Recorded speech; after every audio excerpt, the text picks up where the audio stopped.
Good morning. I'm Jennifer East, the Director of Business Development with the Keystone Center and the Keystone Extended Care Unit, and I'm accompanied today by Dr. David Pellick, the Director of the Keystone Center Extended Care Unit. Welcome, Hello. David. Thank you.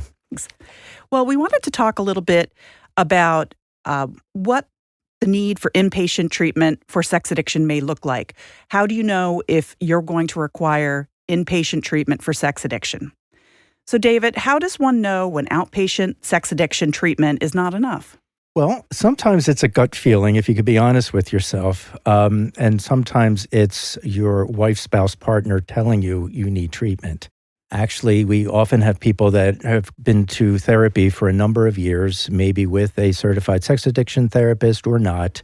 Their therapist might tell them, hey, something else is going on. I think you need like a bolus of medication. So go, once a week isn't working.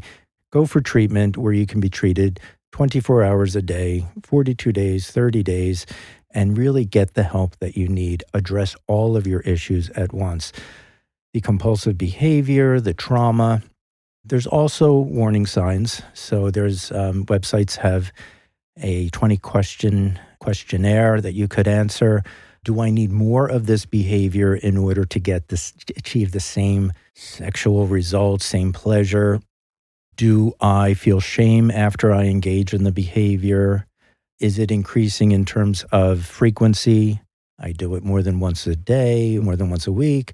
Duration, I'm doing it for, engaging in the behavior or thinking about engaging in the behavior or planning to engage in the behavior for several times during the day, and it's interfering with my social life. I'm isolating more. And it could be also interfering with, definitely your marriage, your job, schoolwork. And finally, in addition to frequency, duration, there's intensity. So again, I need more of this behavior or a more intense level of this behavior.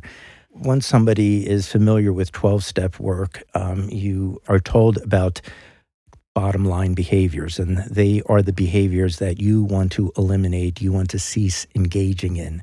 And I often hear men talk about, well, I had bottom line behaviors, I didn't know they were called bottom line behaviors, and I kept breaking them, violating them. So I kept telling myself, well, I don't have a problem until I do this. And then they do that. And then, well, maybe I don't really have a problem until I do this. And then they do that. It might be that they got caught, they got a social disease or an STI, wife found something, they missed work, their boss said something to them, but something's happening and they're realizing, yeah, this is indeed interfering with my ability to perform my daily activities, my work. Sometimes people stop taking care of themselves physically. They, don't bathe as often. They don't brush their teeth, they're isolating, they're just into their addiction. It's problematic. Also, it's not uncommon for us, people are going to meetings, 12-step meetings, S-related 12-step meetings, such as Sex and Love Addicts Anonymous, Sex Addicts Anonymous, or Sexaholics Anonymous, and there might be someone in the program that has gone to treatment, and they might say to the person, you know what, you've been coming here a while, or not. You sound like me when I started coming to meetings, and I know I fought it maybe, or I didn't, but I eventually needed treatment. And that's often a way that we get referrals. Somebody in their 12-step groups told them, I think you need additional help.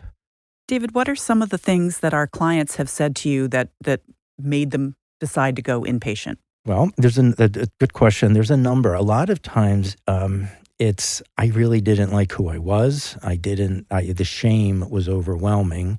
And sometimes there's no shame. Sometimes it's a spouse, wife, partner who says, I can't take this behavior anymore. Sometimes we'll get people that, it's not the behavior that's the problem. It's the fact that I got caught. And a lot of times when those guys, come for treatment, they realize, yeah, it's not, I have a problem. And I tried to hide it. I tried to compartmentalize my behavior, and it just didn't work. So often it's when a relationship, they see that their children no longer want to, they don't have the relationship with their children that they would like to. Someone at work has called them on their behavior. They've lost jobs, and they might blame it initially on the boss, the company. But, when you've lost the second job because you haven't been attentive to your duties, or you were caught looking at pornography during work hours or on work computer, then that becomes a problem. But I would say most of the time it's a therapist says, this isn't working, you need help. Or, sometimes people there'll be a knock on the door from police. There could be a number of things. Unfortunately, a lot of people, it happens too late. And it would be great if people could come into treatment beforehand, before things get really out of hand. But it is a commitment. David, how many of the individuals that we treat would you say were in primary outpatient before they came to us? Oh, I would say at least, I'd say half to 3/4. Some of them have maybe just started. Some of them have been in treatment years ago, but stopped. Sadly, those that have been in treatment, and it could be individual, it could also be a group, or sometimes it's marriage counseling, couples counseling. A lot of times, though, we hear that, yes, I talked about other issues. I never talked about my sex addiction. I never told my therapist anything about my sex addiction.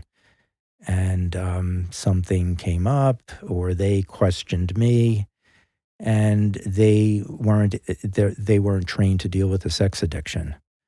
So they said, they referred me to someone else, or they referred me for inpatient treatment. Okay. Some of the individuals that we have treated over the years have been an outpatient for 2 years and gone to meetings. They're asking, why are my behaviors still out of control? We have, there's a saying, we use it in our relapse prevention plan, HOW, H-O-W, but that's a 12-step term: honesty, open-mindedness, and willingness. So someone could, our guys will always say, yes, I'm going to go to a meeting a day they're encouraged to attend a 12-step meeting once a day, minimally, for 90 days post-discharge. And a lot of them have gone to meetings, as you said, but they haven't been honest in their meetings. And shame, shame can overwhelm people. I can't say that. Or I've been coming to these meetings for months, and how could I tell them that I just had an affair when I couldn't share, months ago that, I was just looking at pornography. And now that, and I lied about that. So a lot of times people are going to 12-step meetings. They might not get a sponsor. They might not be honest. They might not really use the meetings. You want to have a home group, a home meeting. That's the meeting that you go to definitely each week, and you might know more of the people there. But you want to really utilize those tools. So you want to make phone calls. There's a saying, the 500-pound telephone. It's very difficult for people to make phone calls. So it's important to use all those tools, as I said. Make phone calls, and not just make the phone calls, but be honest. Tell them how you're doing. Tell them what struggles you might be having. Be honest, open, and willing at meetings. So share, be transparent. Tell them all about what you're experiencing. And be open when someone says, hey, you might want to try this, or maybe you need to attend more meetings. At least be open to thinking about it, and then be willing to do what you need to do. So if I need to be at more meetings, I'm going to go to more meetings. If I need to make more phone calls, I am willing to go to more phone calls. If I need to work on one of my steps more, do more writing, I'm going to do that. And a lot of times people will say, oh, I have to go to a meeting. And I encourage people to tell themselves, I want to go to a meeting. When I feel as though I have to do something, I have to put the trash out, it really doesn't make it sound like it's much fun. But when I realize I want to take the trash out because I don't want bugs, I don't want my house to stink, then I'm more willing to do it. People tell themselves, yeah, I want to go to a meeting. And it's not easy going to a meeting, especially if you had a slip and you need to share that. But when you feel comfortable at meetings and you've made friends and you've got a recovery community, it does make meetings more fun. You'll want to go. You'll want to hear how other people are doing. You will want to make an impact on new people by just showing up at a meeting and being honest. They say go 20 minutes early, stay 20 minutes late, and they can become friends. And a lot of people, I think, forget that. Though they're my people for my sobriety, but they can also become people for, as I call it, aftercare. I need somebody to take me to the doctor. I'm lonely. I want to go out to dinner with someone. Maybe it's not directly related to my recovery, but I want somebody to talk to about something else, a decision I have to make about work or whatever. Or I just want to go out and have fun. I want to, be with someone and, I don't know, go bowling, go hiking, do whatever. So these people can become friends, appropriate friends. I often joke that, but it is serious. One of our questions in our relapse prevention plan is why develop a recovery community? And I, often remind the guys, if you call a friend of yours who isn't in recovery and say, hey, I'm really thinking of masturbating, I'm nervous, or I want to look at pornography, a friend isn't going to understand. And they might say, yeah, well, that's, I've done that, go ahead. And someone from program will take it very seriously. What do you need? What's really going on? And they'll talk to you. So going to meetings and really being present at meetings, making the phone calls, maybe, eventually doing service. That's what really helps people, get the help they need in 12-step meetings. And also going to therapy. We recommend people seeing a certified sex addiction therapist. They've received a lot of training, a lot of supervision. Each module, there are 4 modules that you need to complete. Each one is almost, it's about 4 or 5 days to complete. And there's a lot of training and a lot of work. And one CSAT will know, if you, when you come for treatment here and we refer you to a CSAT, they'll know what we mean when we talk about, the assignments, and they'll know the lingo, they'll understand what we've done. So, you need to go to the right therapist. And it's not about hiding. It's not about being afraid to share. A lot of people are afraid to share. I don't want to open up a can of worms. I don't want to talk about my trauma. I've gotten over it. I don't think about it. And I think that's another problem where people think everything's going okay, then something happens, you're reminded of the trauma, you can't hold it in, you're acting out because of your trauma. And a lot of times that's why it just doesn't work in outpatient. So what will an inpatient treatment provider provide me with that outpatient cannot? 24-hour care.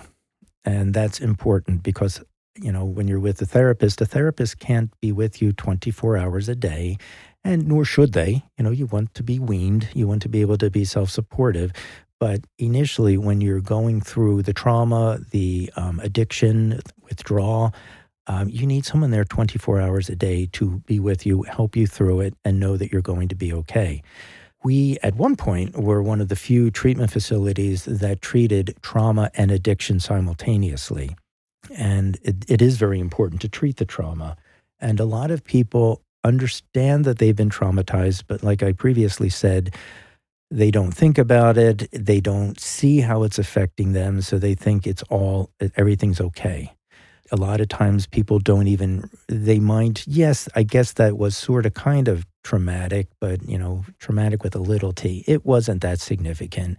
It didn't affect me. Yes, I will admit that occurred, but it happened to everyone in my family, everyone in my community. It was common where we grew up, when I grew up. The trauma can be very, very difficult to help people to feel comfortable opening up about. And then once it's opened up, once the wound is opened up and you're cleaning it out, you have to be there for that person. And that's why I think it's important to have inpatient treatment, especially for significant trauma. And a lot of our guys, I'd say at least 95%, have shared that they've experienced significant trauma, sexual, physical, emotional. It's an intimacy disorder. And if you didn't get the, correct nurturing, or I don't know, you've got mixed messages growing up from parents, from family, from caregivers, a lot of times it's difficult for you to relate to other people, to feel comfortable with yourself, with other people. And as a result, you just isolate. You stay by yourself. You don't open up. You don't express yourself. If I express myself, people aren't going to like me. So when you're in a treatment facility, you are surrounded by other men, and you're living with them 24 hours a day, 7 days a week. You're sharing stories, life histories, victims lists. You're eating together. You go on outings together. It's a lot, but it helps you to break through that, to start to break through the intimacy issues. I often tell our guys that, the guys here might know more about you than anyone else in your life, yet they might not know your last name, and they don't need to know your last name. It's not uncommon once people leave to use terms like, oh yeah, he's my brother, this is my family, and they haven't been able to connect as a family, as a nuclear family with their actual biological or adoptive family members. And yet when they come to inpatient treatment and they've allowed themselves to open up, hear other people opening up to them, depend on other people, have other people depend on them, it's a lot easier to make that connection, start to be intimate, be vulnerable. I think that's one of the biggest things that people can get when they come for inpatient treatment. Being with other people, knowing that other people have had similar experiences. I remember one time we had a man, and it was the second day, and somebody was sharing their life history in a group. And this man was about 50 or 60s, and he began to cry in group, and he was crying, and to the point where I wanted to make sure he was okay. So I asked him, is everything all right? What's going on? I, interrupted the person who was sharing their life history, and the man said, "Yes, I am actually very well. I was so frightened. I knew I would have to share my life history when I came here, and yet I never knew how I was going to share the fact that I was involved in incest." And I've held that. I can't even remember whether he has told his wife. I think the only person that ever knew about that would have been his wife. I don't think he ever talked about it in therapy. Hearing this other person share that he had been a victim of incest just relieved all of this. He thought he was an anomaly. It was just him. He was, a lot of shame. And all that he makes up that goes with it being, was it my fault? So there's a lot that goes on when you're working with other guys 24 hours a day and, working as a team. Our guys are fantastic. They will come to me, come to their therapist. I'm a little concerned about so-and-so. They encourage, feedback from their peers, and they receive feedback from their peers. And rarely is there any animosity, or they accept it. And it's not uncommon for our guys to say, something like, oh, well, the groups were so helpful. It was one of the most helpful things that I experienced here. When I hear another guy give me feedback or talk about a topic, I know that they've experienced it. So I know, they're one of us. When a therapist says something, at first I have to admit it's always, well, they're just saying that because they're a therapist. So I always get a chuckle out of that. But I think the group experience is very helpful for our guys. Well, thank you, David. I appreciate your insight on this topic and just kind of talking to us about it today. So thank you again. You're welcome. Actually, one more thing to add. Our guys, I talked about, brotherhood. Our guys have formed a strong alumni group. In fact, they've started their own 12-step meetings. We have our clients do a good morning group, a good night group, and it's just the clients themselves. It isn't led by a facilitator. And that's the very first group that they do in the morning, 8 o'clock. and they share how they're doing physically, spiritually, emotionally. They share their bottom lines, affirmations. And as I said, our guys will continue doing this when they leave our facility. And it's not, we have, quarterly alumni Zoom get-togethers. And that sense of camaraderie, togetherness really lasts even when they leave. And the transformation is incredible. Some people are just so quiet, withdrawn. They're so used to being isolated, so used to being so burdened with the shame, not feeling as though they will be accepted by others. And then by the end of the group, when I look out my window and see them playing football, frisbee, whatever it is they're doing, it's just a wonderful feeling. To me, it's a big part of growth with their recovery. That's wonderful. Well, thank you again. We appreciate it. My pleasure. My pleasure.